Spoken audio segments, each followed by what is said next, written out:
Hey, what's going on, everybody? It's the CD guy, Johnny Z here. Thank you so much for tuning back into the channel, and it's that time of year again. It's time for me to count down my top 15 favorite rock and metal albums of 2022. I didn't want to do a top 10 because there are just, so many great releases this year, but I was going to do a top 20, figured that would be, too long, so I think a top 15 is concise and fair. So that said, let's get started here with my number 15. I'm going to go with The God Machine by Blind Guardian, released this past September. I really enjoy this album. It's the first proper Blind Guardian album in a little over 7 years, and I think it does an awesome job of mixing power metal with some prog rock elements, and the band sounds fantastic here as well, with some great standout tracks being Deliver Us from Evil, Damnation, probably my favorite song from this record, Secrets of the American Gods, Life Beyond the Spheres, Blood of the Elves, Destiny, Architects of Doom, all awesome tracks on here, really from top to bottom, a fine album, very enjoyable stuff here by the band, and again, I love the prog elements on this record. It's a fantastic album by the band, and makes up for the fact that we haven't had a proper album from them in 7 years. So that said, coming in at number 15 here, I'm going to go with The God Machine by Blind Guardian. For my number 14, I had said this during my middle of the year review when I was counting down my favorite albums of the year so far back in the summer, and I'll say it again, this is the most underrated and overlooked album of the year. That is Thorns by Tony Martin. Somebody who, was underrated as a vocalist during his time with Black Sabbath. That tenure of Sabbath tends to be a bit overlooked by a lot of people, but when it comes to his solo career, it's even more so. But he released a great album earlier this year that I think is fantastic and shows that he still got it with some awesome tracks on this record, like As the World Burns, Black Widow Angel is awesome, Book of Shadows is fantastic, Crying Wolf, No Chance at All, fantastic stuff here, Thorns, really awesome title track. Really every song on here offers something different, and I think a lot of the tracks definitely do sound like something from the Black Sabbath era of Tony Martin's, career, and I think that's really cool, Here's to hoping for that box set coming next year of the Tony Martin Black Sabbath stuff, which can be pretty hard to find. I would definitely love to acquire that box set, but until then, we have this awesome solo album here by Tony Martin to hold us over. Really underrated in my opinion. Like I said, the most underrated album of 2022 as far as I'm concerned, coming in at number 14 here.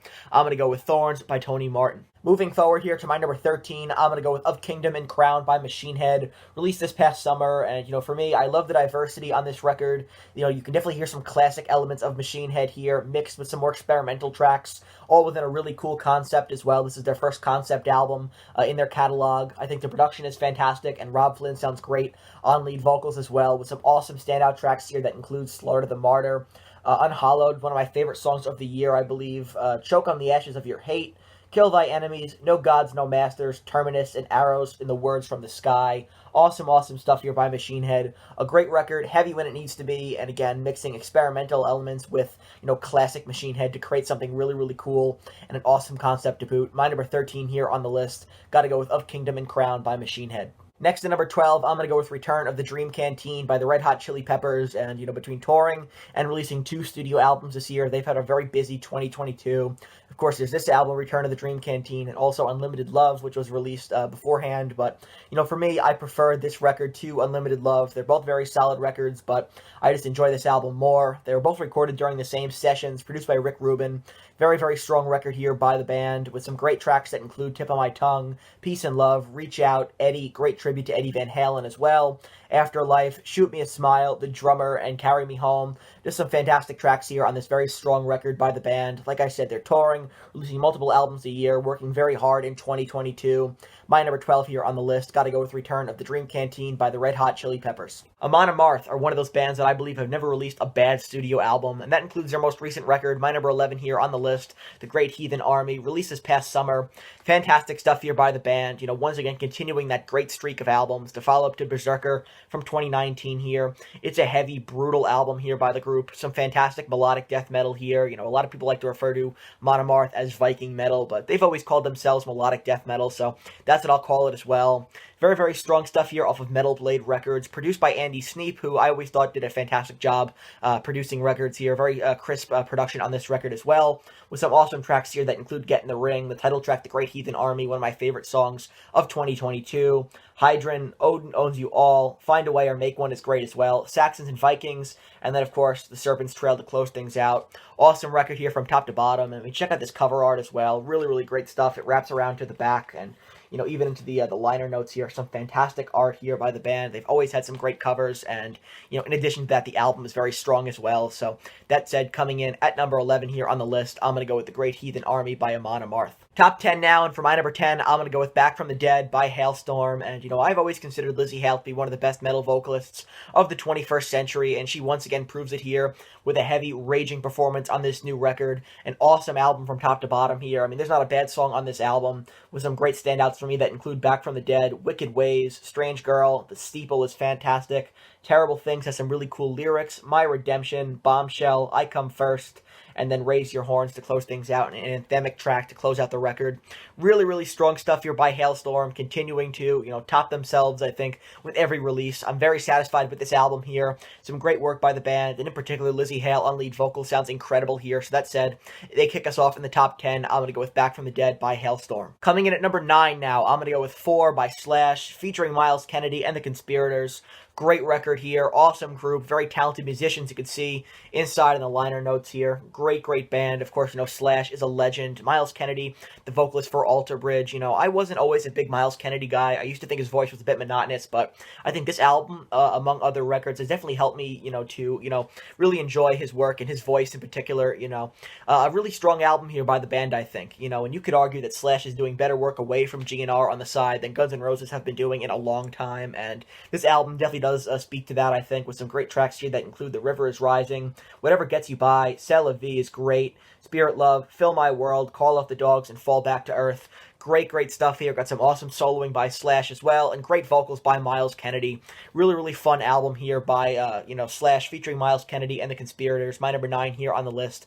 Gotta go with 4. Next to number 8, I'm gonna go with Omens by Lamb of God, and this album is probably my favorite record of October 2022, and there were a lot of really strong releases to come out of October, but this is a great record. Obviously I can hear elements of groove metal, but also of thrash and punk as well, which is really cool to, hear a bunch of different influences and elements on this record. It's a bruising, heavy album from top to bottom here, so when it comes to some standout tracks, I gotta go with Nevermore, Vanishing, To the Grave, the title track Omens is great as well, Grayscale, and September Song to close things out. It's 41 minutes of pulverizing heavy metal here by Lamb of God on their 9th studio album, really delivering in the follow-up to Self-Titled from 2020. Great stuff here. My number 8 on the list, gotta go with Omens by Lamb of God. The number 7 spot here on the list is gonna go to Ozzy Osbourne with Patient number 9.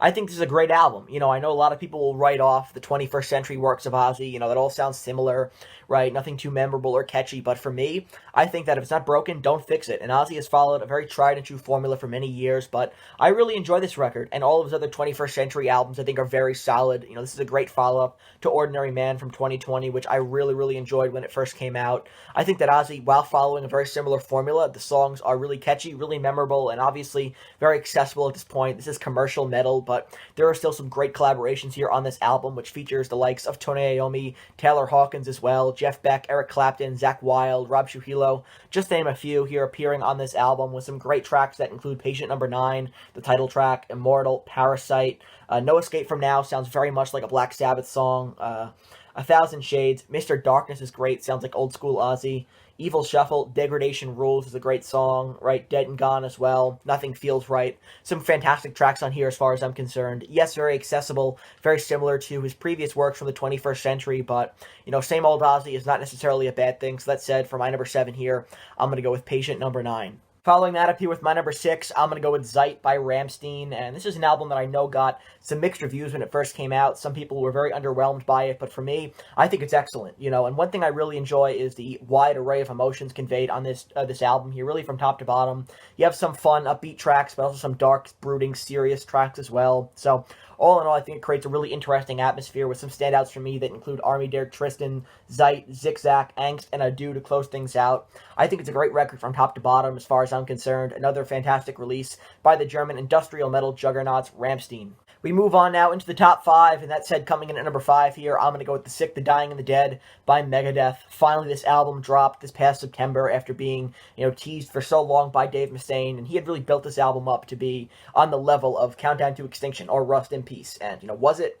Absolutely not, right? Of course not. Those albums are classics and pretty untouchable, but nonetheless, a great modern thrash metal album here by Megadeth, which definitely does, include elements that harken back to some of their earlier classic records as well, so that was really cool, but in general here, it's still a great album. Is it better than Dystopia from 2016? I don't think so. I think Dystopia was incredible, but that said, this album is very strong as well. right, with some awesome standouts here that include The Sick, the Dying, and the Dead, Life in Hell, Night Stalkers, Dogs of Chernobyl, Junkie, Killing Time, Soldier On, Mission to Mars, which is very different, but has really taken on a life of its own, I think, and then We'll Be Back, which sounds like it wouldn't be out of place on any of those early Megadeth records, so that's really cool. All in all, a great thrash metal album by Megadeth, delivering here in 2020 with, one of their best albums in years. Obviously, Dystopia is pretty untouchable as far as I'm concerned, but I put those two albums up against pretty much anything they did in the early 2000s. Of course, there were a few albums that were released, but I don't think they come anywhere close to, the record they've put out over the past, 10 years or so with Dystopia, and now this album, Sick, the Dying, and the Dead, my number 5 here on the list. Very, very strong stuff by Megadeth. For my number 4, we have the comeback album of the year, in my opinion. That's Rock Believer by the Scorpions. When the Scorpions announced they were going to be releasing another studio album, I was, less than enthused, to say the least, because I figured the Scorpions' best work was behind them, and after their fake retirement, they were back touring again. I just didn't have high expectations for this new studio album, but I was proven wrong in a big way when they released Rock Believer, because this album sounds like it would fit in between any of those releases in the 80s when the Scorpions were in their prime, right? Classic Scorpions. This album is an old school Scorpions record here. Sounds like old school Scorpions with some great tracks that sound, fantastic and wouldn't sound out of place on any of those 80s records, right? With great standouts here that include Gas in the Tank, Roots in My Boots, Knock 'em Dead, Rock Believer, Shining of Your Soul, Seventh Son is awesome. Hot and Cold, Call of the Wild, When You Know Where You Come From is great. Peacemaker, awesome tracks here from top to bottom. A great return to form by the Scorpions, and I saw them live on this tour earlier this year. They were still great live as well, so I was proven wrong in a big way here. The Scorpions bouncing back massively in 2022 with an incredible record. My number 4 on the list, gotta go with Rock Believer. Top 3 now, and for my number 3, I'm gonna go with The War to End All Wars by Sabaton. Similar to what I was talking about with Amon Amarth earlier, they're another band that I don't think have ever released a bad album, and Sabaton continued to top themselves with every release. It was going to be next to impossible to beat the greatness that was The Great War from 2019, but I think they did it here. An incredible album, really, by the band, from top to bottom. Every song is an absolute banger, really memorable, really catchy, so when it comes to some standout tracks on here, I can pretty much name every song, right? Sarajevo, Stormtroopers, Dreadnought is super heavy, The Unkillable Soldier, Soldier of Heaven, probably my favorite song off this record, one of my favorite songs of the year as far as I'm concerned. Hellfighters, Race to the Sea, Lady of the Dark, Christmas Truce, awesome holiday song, better than that Mariah Carey garbage, Lady of the Dark, Valley of Death, Versailles. Every song on here is absolutely killer. It's all killer, no filler. Great work by Sabaton here. I think that this is one of their best. And again, I think that The Great War was going to be very hard to top, but they might have just topped it with this great album here, The War to End All Wars, my number 3 on the list. My number 2 on the list is an album that was my favorite album of the year from most of 2022, up until recently, but still I think it deserves a spot in the top 3. So that said, coming in at number 2 here, I'm going to go with Impera by Ghost. They're another one of those bands that keep getting better, keep topping themselves with every album here, and are continuing to grow and appeal to a larger audience, which they're doing right now, which is great. But Impera is an incredible record here, with some awesome tracks that include Kazarian, Spillways, Call Me Little Sunshine might be my song of the year.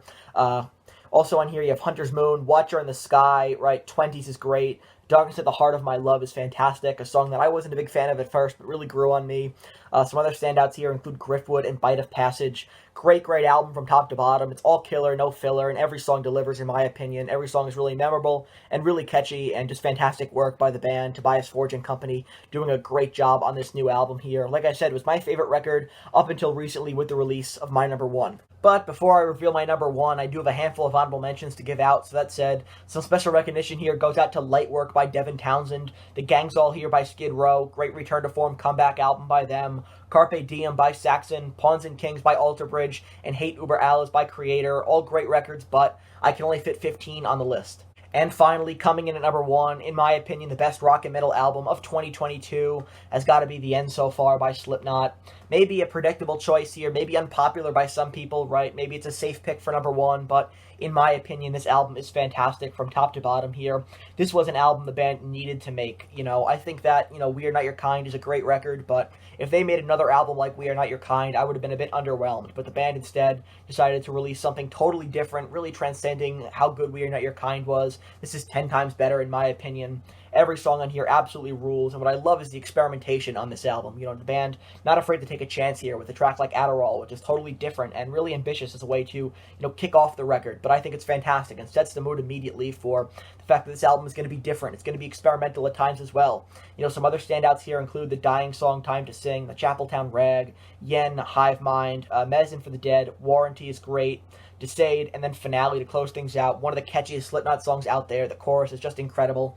And every song on here, like I said, really memorable, and, you know, it really works in its own way. You know, there are some songs that are heavier than others, but that's okay. You know, this is a different album for Slipknot, but I think in the end they're better off for being more experimental here on this album, and hopefully the next few studio albums by Slipknot in the future will, you know, be indicative of that as well. But a fantastic album here by Slipknot. Very different from anything they've done in the past, but I think it's the album they needed to make, and they absolutely nailed it out of the park here with an incredible record. My favorite album of the year, gotta be The End So Far by Slipknot. So that wraps up my list, counting down the top 15 greatest rock and metal albums of 2022, which should be visible right over here. If you enjoyed this video, please give it a thumbs up, subscribe to the channel down below, turn on the bell for notifications to be notified of a new upload, and let me know down in the comments below what were your favorite rock and metal releases of the year. I'd be very interested in hearing your picks, so let me know all that good stuff down in the comments. And until next time, it's the CD guy, Johnny Z, signing off. Take care, everybody.